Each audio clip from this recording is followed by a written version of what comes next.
Buena parte de lo que decimos en este programa y buena parte de lo que callamos, usted lo puede conseguir en estos libros. Sí, en el manual clásico, el amarillo, y el manual rojo dedicado al sexo oral.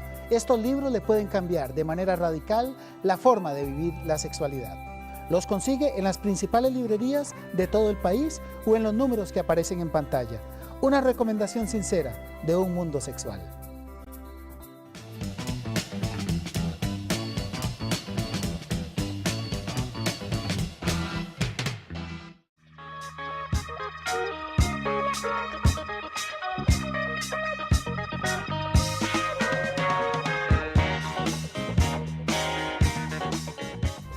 El amor es asunto de los hombres, no de los cobardes.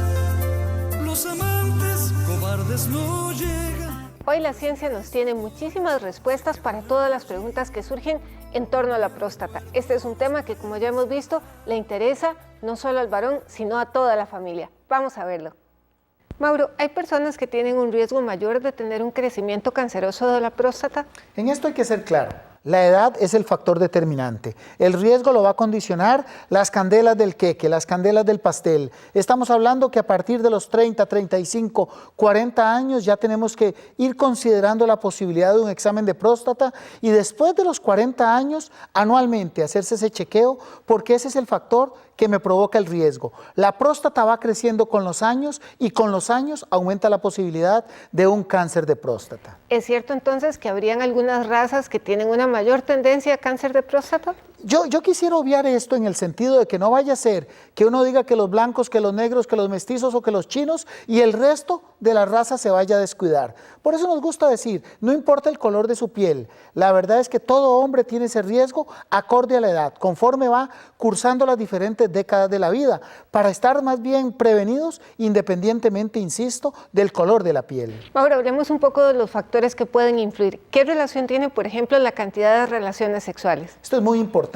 En algún momento se quiso tildar de que cierta actividad sexual podría producir problemas en la próstata, particularmente cáncer. Hoy sabemos que no. La frecuencia de relaciones, que lo vemos muy beneficioso para el resto de la vida, no va ni a beneficiar ni a perjudicar en cuanto al riesgo de un cáncer de próstata. Se pueden tener muchas o pocas relaciones que no se adquiere un riesgo por esa conducta sexual. ¿Y qué pasa cuando se tienen, por ejemplo, muchas o pocas parejas sexuales?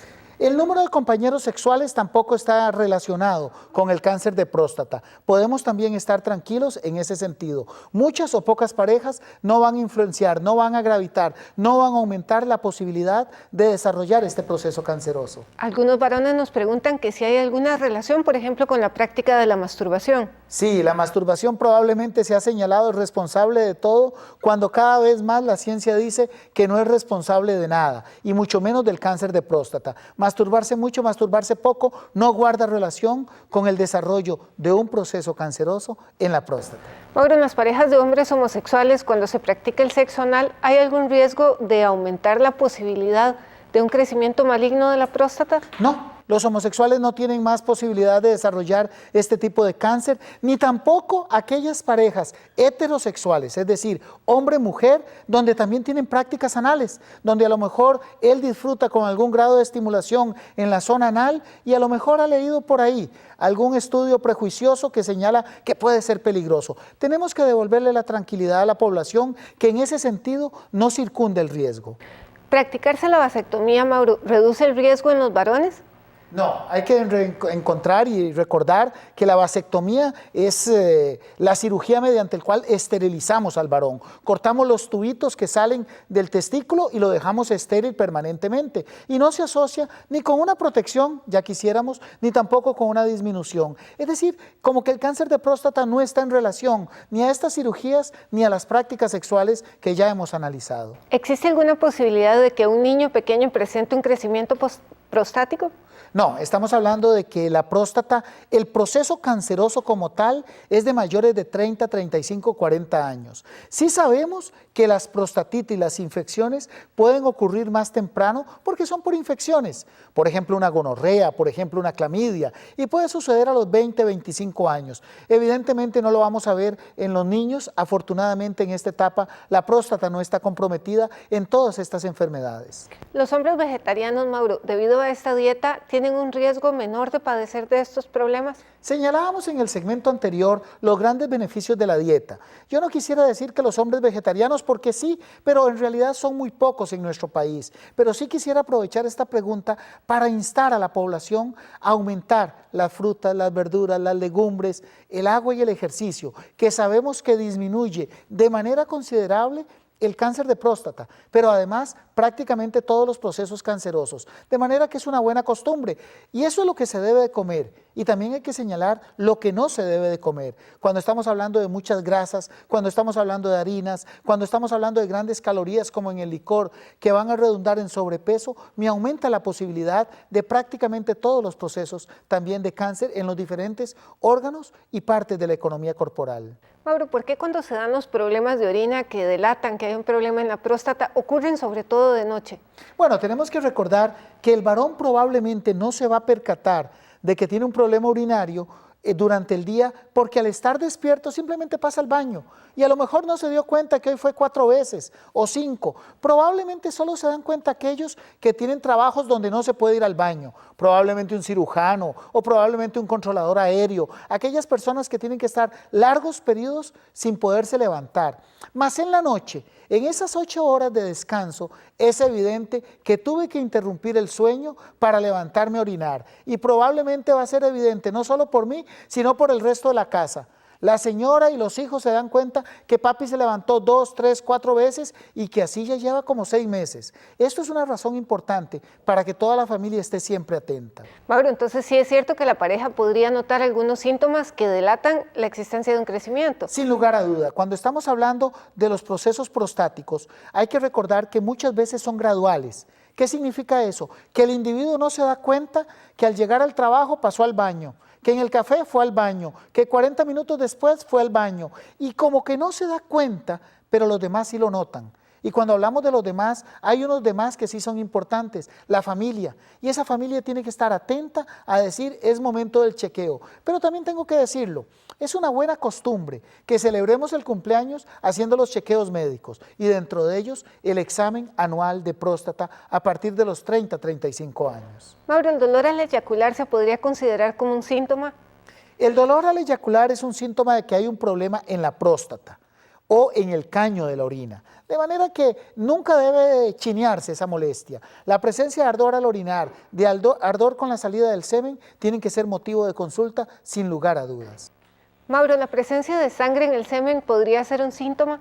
Es importante que el costarricense aprenda y aprenda siempre desde pequeño que la presencia de sangre en cualquier secreción, cuando estamos hablando del sangrado rectal, cuando estamos hablando del sangrado con el volumen eyaculado, con el semen mismo, tiene que ser motivo de consulta. La sangre siempre nos está alertando. Tendríamos que decir que solo el periodo menstrual es donde la sangre es normal que salga del cuerpo, pero como líquido precioso no lo queremos en ninguna otra secreción y cuando está en el semen sí nos habla de una alteración prostática con frecuencia. Mauro, ¿cuáles son los efectos secundarios del tratamiento que se aplica en los crecimientos benignos?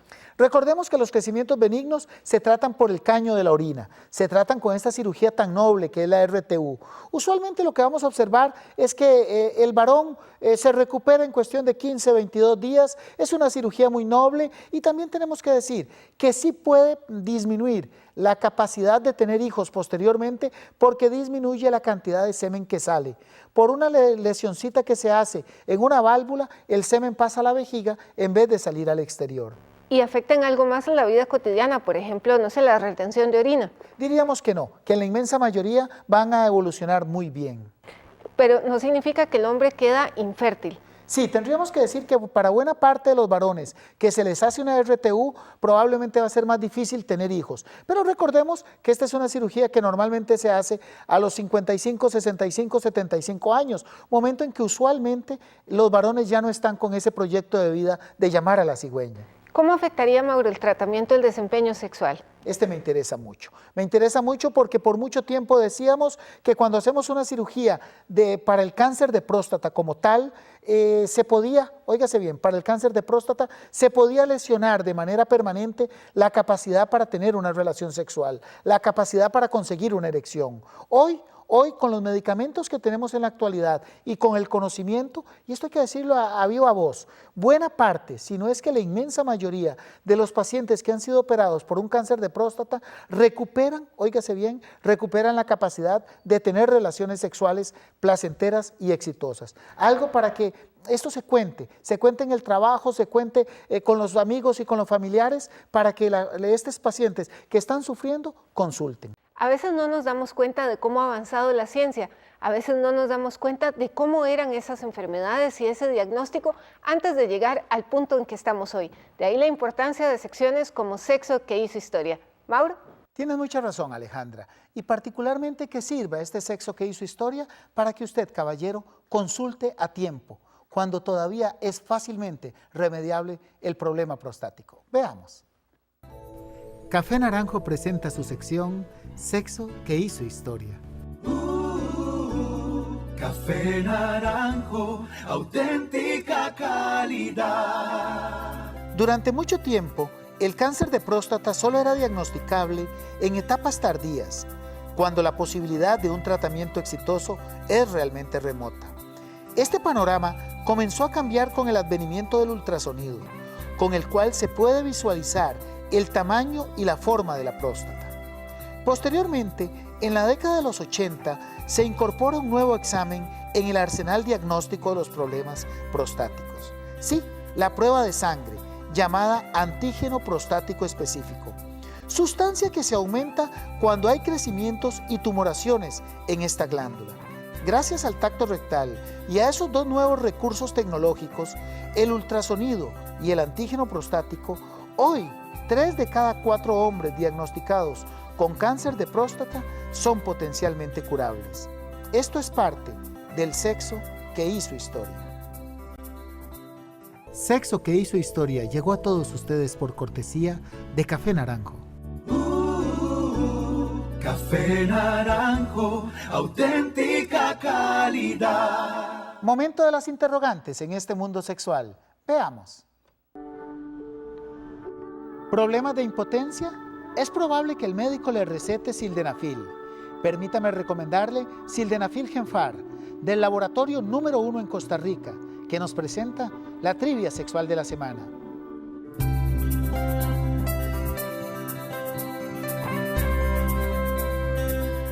¿Cuánto ha aumentado el cáncer de próstata en Costa Rica? Tenemos 4 opciones: 50%, 100%, 200% o 300%. ¿Cuál es su respuesta? Participe en este mismo instante en nuestro nuevo muro en Facebook.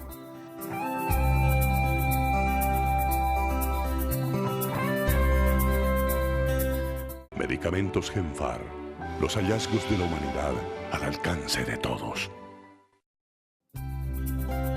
Para consultas con el Dr. Mauro o sus colaboradores, puede llamar al 2280-1911 o al 2280-1933.